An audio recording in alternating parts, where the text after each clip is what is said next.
দ্বিতীয় সেশনে ফিরেই বাংলাদেশের পথের কাঁটা উপড়ে ফেলল নাঈম হাসান।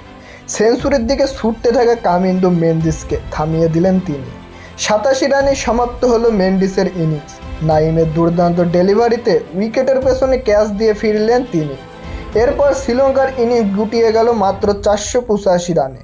শেষ উইকেটটিও স্বীকার করলেন সেই নাঈম হাসান। দিন শেষে তিনিই হলেন সেরা বোলার।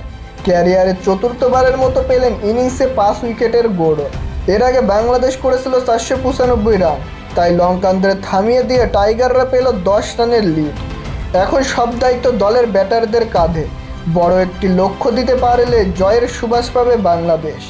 আর এমন অসাধারণ কীর্তির পর নাঈমের উদযাপন ছিল চোখে পড়ার মতো।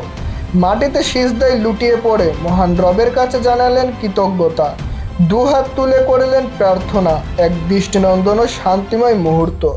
প্রিয় দর্শক, নাঈম হাসানের এমন বল আপনাদের কেমন লেগেছে এবং বাংলাদেশ কি পারবে একটি বড় লক্ষ্য দাঁড় করিয়ে ম্যাচটি জিতে নিতে, তা জানিয়ে দিন আমাদের কমেন্ট বক্সে।